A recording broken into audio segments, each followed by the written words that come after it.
What's up? What's up? What's up? It's John here from JJS Consulting Tech, and I'm here with a little nerdy type of setup. Now this setup is going to be using Ecamm to stream to an external recorder, and then that external recorder sends it to YouTube or whatever platform you have.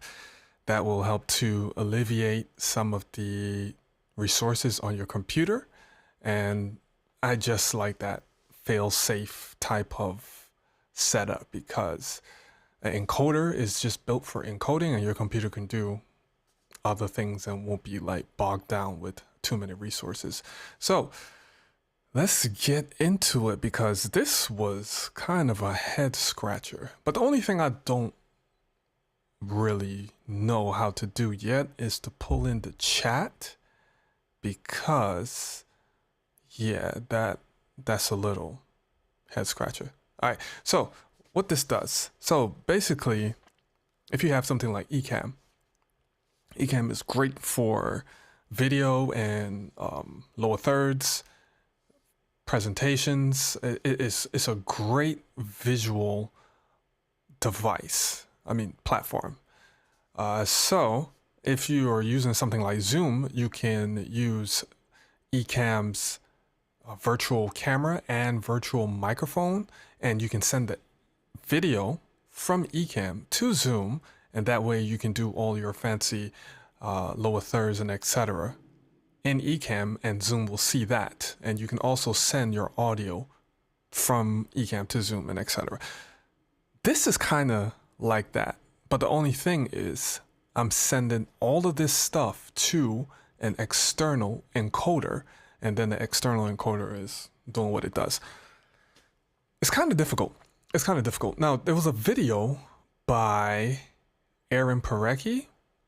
Let's see. My son is Braxton, and he was diagnosed with a brain tumor. That is not Aaron Parecki. I don't know what happened with this. I had the video pulled up.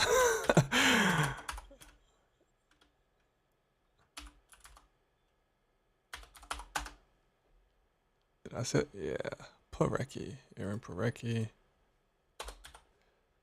Let's do Ecamm and Ecamm. Now I got some inspiration from Aaron Parecki, but in this short video, I'm going to give you a quick behind-the-scenes tour of how. All right, let's fast forward to his diagram. First, let's get rid of this widget so I can fast forward. You see, Ecamm is great, so because I can do all of this through a widget inside of Ecamm. Hopefully you guys are hearing me well, because I would hate to do all of this and I have no sound. Let me check my audio levels. Okay, my audio levels seem to be fine. And let me check in Teradek.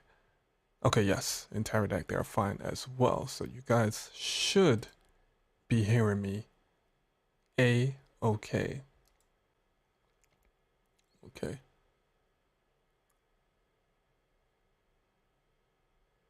Okay, cool. Great. All right, so let's fast forward to his diagram. I think it's around 3 minutes. Okay, this. Now, this is the simple version of getting Ecamm into an external encoder. You don't need 2 Blackmagics. Yes, you do. You still need 2 Blackmagics for his method. But the only thing about this method is that, as you see, he's using the mic inside of the camera and sending that into a splitter and splitting that into 2 Ecamm minis. So the 2 Ecamm minis are getting the audio and video in the HDMI, through the HDMI cable. And then you connect the Ecamm mini to the computer via USB, and you send that back to the encoder via USB, which is his Ecamm mini, blah, blah, blah, yada, yada. So this is very simple. Very, very simple. My method is a little bit different because I want multiple cameras. So I want to be able to switch to multiple cameras just like this. So if you're in like some sort of venue, some sort of live streaming production, you'll be able to use multiple cameras. That method doesn't work that well with multiple cameras. And if you're pulling in your audio from, like, let's say Dante or a mixing board into your Ecamm, that method isn't really that solid. So let's go to my little diagram right here. So this is the diagram. Just follow me. It can be a little confusing, but just follow me. All right, so you have your laptop right here, and you will need two Ecamms. So you can have either two Ecamm minis or an Ecamm mini and an Ecamm Constellation. I went with the Ecamm Constellation because that's what I use for mobile rigs. What's up, Tristan? What's up? I can't get the comments on the screen as yet because of this setup, but don't worry, I'll figure that out. I'll figure it out with this setup. All right, so I have the Ecamm Constellation because with this you have better audio inputs. With the Ecamm Mini, you have a 3.5mm headphone jack, and with the Constellation, you have left and right 1/4" jacks. So you can run audio directly from a mixing board into that, and I think they're balanced as well, if I'm not mistaken. Yeah, they're balanced, so it's going to be much better. So with this confusing method right here, I have a Apollo as well. So with the Apollo, I plug that into the laptop directly using Thunderbolt. I plug the second Ecamm Mini using the USB-C into the laptop, and I also use another USB-C for the Constellation into the laptop as well. And the Apollo is connected to the Constellation by a XLR to 1/4". That's because I'm using like a patch panel in the case of the Ecamm Constellation. So I did 1/4" to XLR female. So I'm doing XLR male to 1/4" male to XLR female to the Constellation. That's how that's done. And then I'm using an SDI output and sending that to the External Encoder. And that's how I'm able to get all the stuff, even Ecamm. That's how you're able to see me still with a different camera switching back and forth. And you're able to still see the Ecamm desktop. We're going to go through this. Let's start with the video first, because the most difficult thing is the audio. The audio is the most difficult thing. I wonder, am I synced up?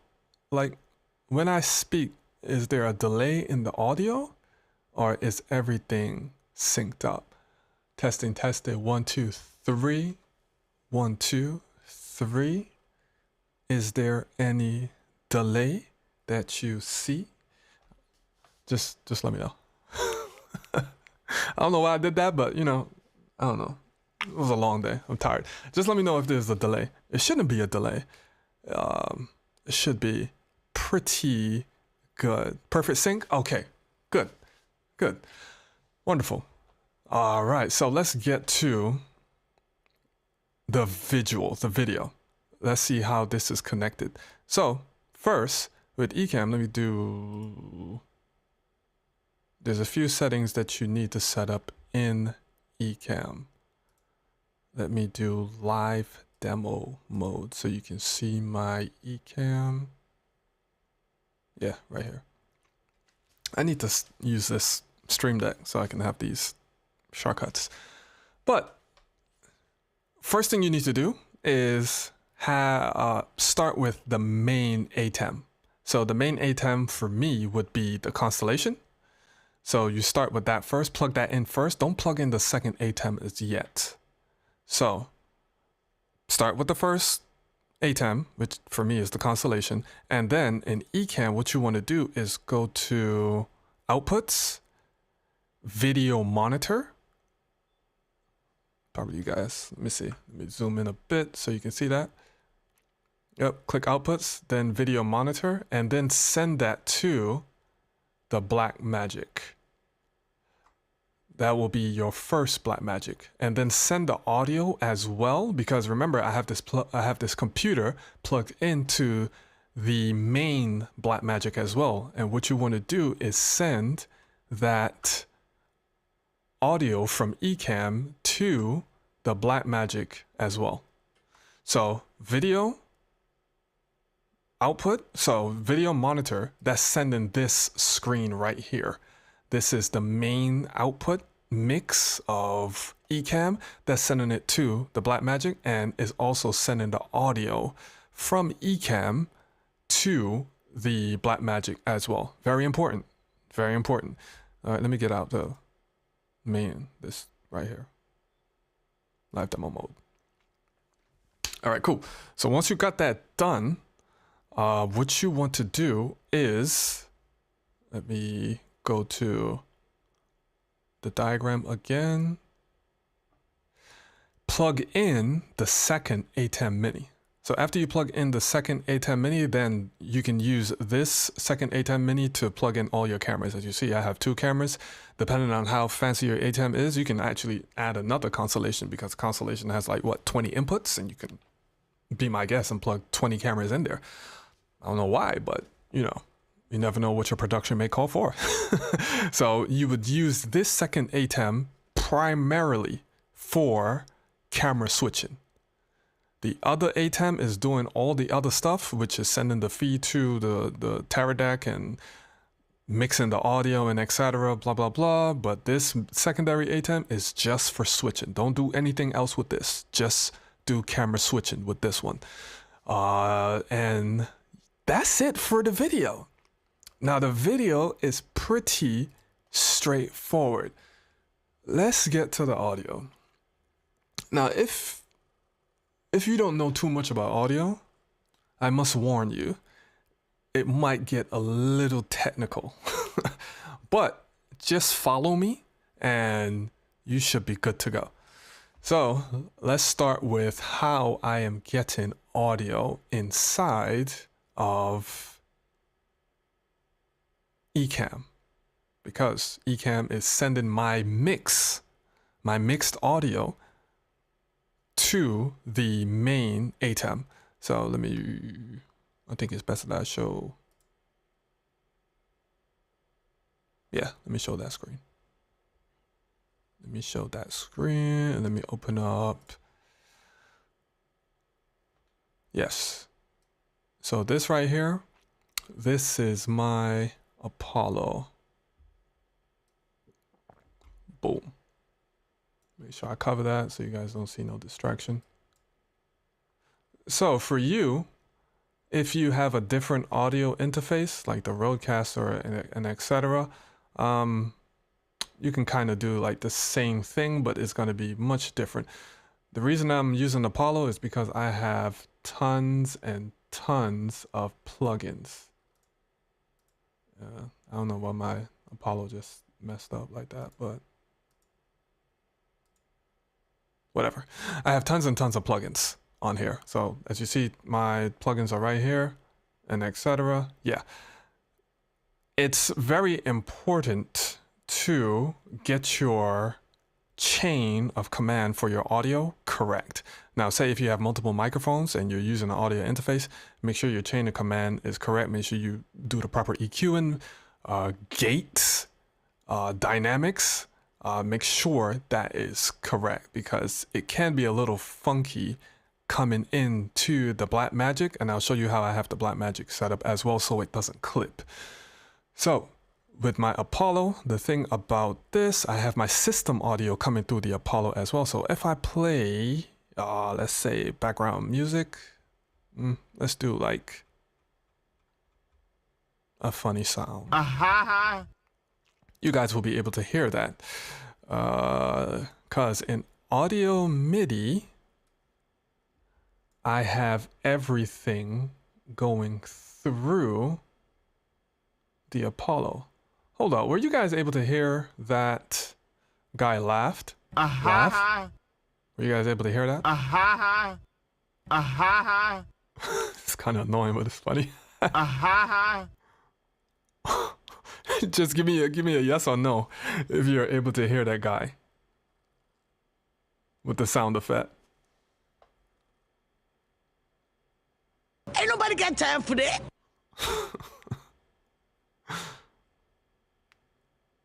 Yes. Okay, cool.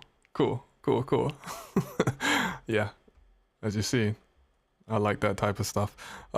Anyways, so if you go back to audio MIDI,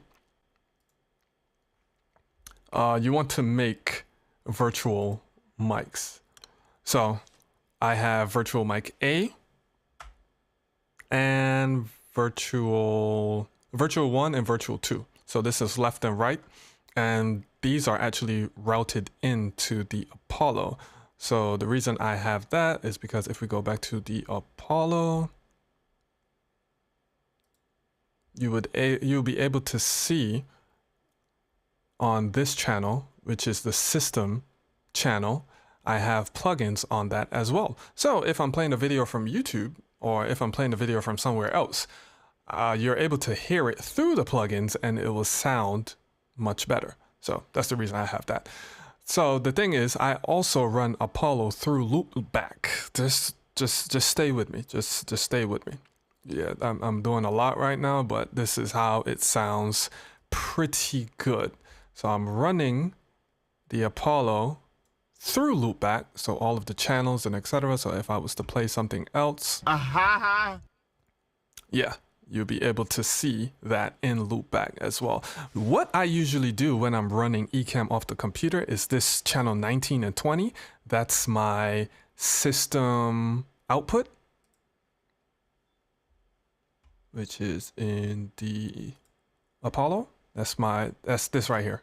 This channel is channel 19 and 20. If I am in Ecamm, I would usually run those in the output into Ecamm. That way, when I'm playing YouTube videos and etc., you'll be able to hear that in Ecamm. But that's not so with the Blackmagic, with this particular setup, because you would hear a lot of doubling. So the cool thing about this setup is that since the left and right monitor from the Apollo, stay with me, every audio interface has a left and right output monitor, and you can plug that into whatever. So most of the time you plug that into speakers, like monitor speakers, and you're able to hear whatever you're playing. But I have that plugged into the Blackmagic Ecamm Constellation. So whatever I'm playing, it's automatically hearing that and it's picking up that signal. So that's why I'm able to play those effects and you guys are able to hear that. Okay. Hopefully you guys are still with me. So after that stuff is done, we can go to the Blackmagic. Let me pull that up, the Ecamm.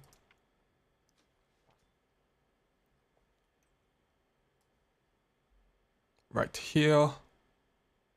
Let me just minimize this window because that can be confusing. Let me minimize.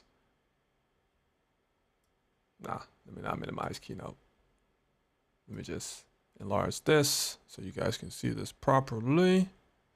There we go. All right. Let me shrink this a bit. Boom. All right, boom. There you guys go. So you see that there are two things that are spiking. Well, not spiking. You see two levels. So this is lap. Lap as in laptop. So whatever computer. So this is the input from the computer. So you want this on because this is how Ecamm is pushing audio to the Ecamm. And I have that in the master as well. So as you see, I have like a I have some dynamics on the master. So this way it doesn't clip. So if I was going a little too high, I can't even speak loud enough. Let me play some background music so maybe you can see it kicking in.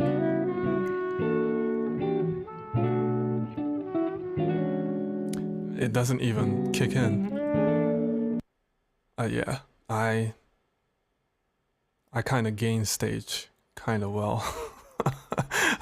I hate seeing red, so I make sure nothing clips, but you can figure this out and you can EQ this to your liking, so you don't clip and so it isn't distorted when it goes to the encoder, which will be my Terra deck, or you can use the Blackmagic web presenter.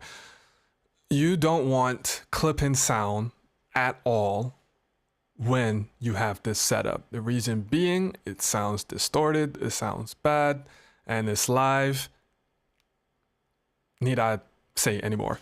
So, yeah.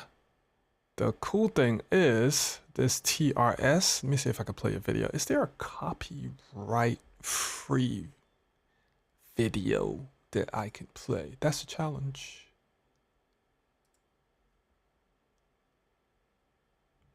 Let's probably go to Storyblocks. Storyblocks is copyright free.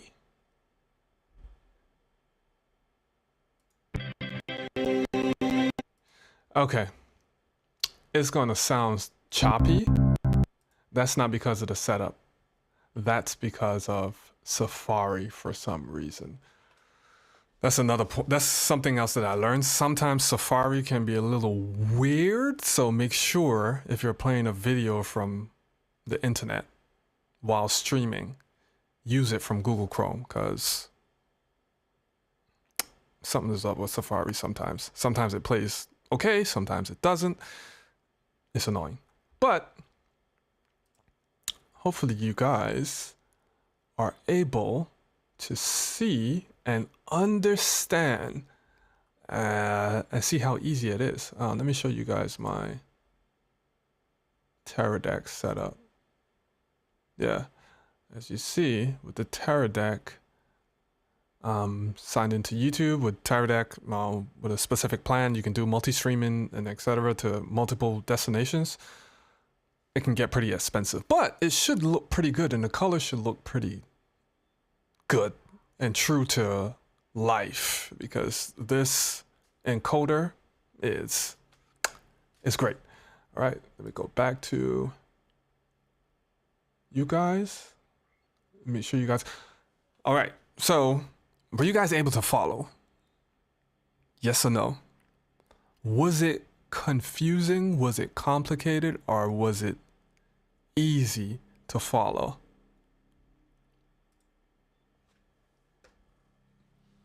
Get your two cameras.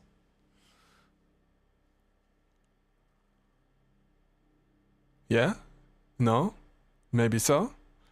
Would you guys be willing to try it out? In your church settings or in a live setting? Because I'm telling you, this thing is rock solid. When would a person actually be using this? Oh, that's a good question. A person will be using this if you have like a computer that you don't want to do all the heavy lifting. You don't want the computer to do all the heavy, because for instance, when I'm using Ecamm sometimes, Ecamm likes priority of, it just likes priority. If you're doing other stuff in the background, like say that you have the same computer and you're running Pro Presenter to do like lower thirds and the Blackmagic and etc., Ecamm can act a little weird, especially if you're putting like multiple windows inside of a scene and you're trying to do multiple things. It can act a little finicky and a little choppy. So if you're like playing video and you want to do a gang of other stuff, things funky can happen. So with this, you're just using the Ecamm interface, just like how you would use it with Zoom. You would use your lower thirds, you would use your different screens and etc., and just push that to Zoom, and you'd be good to go. With this is taking all the heavy lifting off of the computer. So if you have like an Intel computer still and you're trying to use Ecamm, this can do it. Or if you have like a pretty lower tier M series or Apple Silicon Mac Mini, MacBook Pro, and etc. So this is where this will come in. Because I'm telling you, just try it. Don't try it in a live setting though. Just try using Ecamm and ProPresenter on the same computer. It it won't be 100% all the time. And yeah.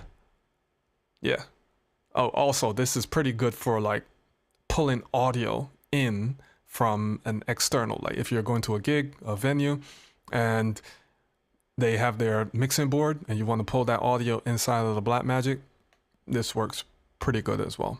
And the encoder does all the heavy lifting. You're good to go. So yeah, this is it.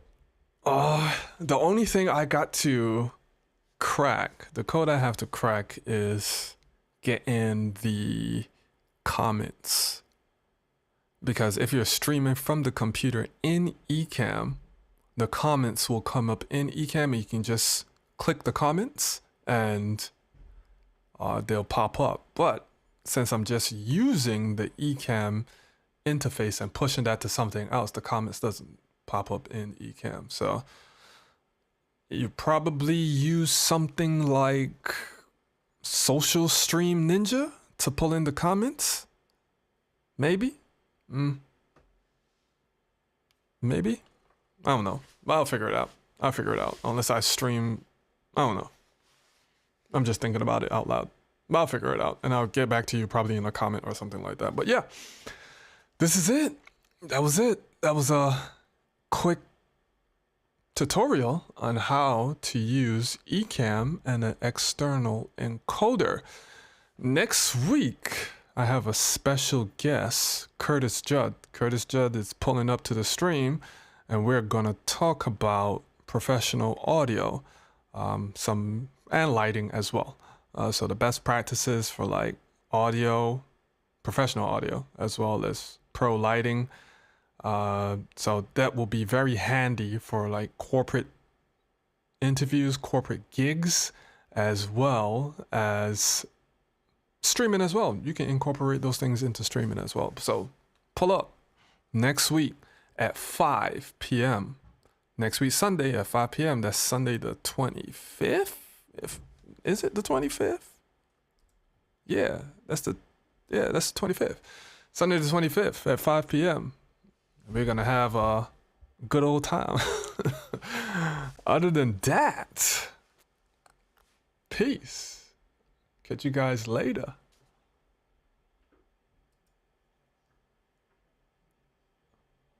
That's the wrong screen.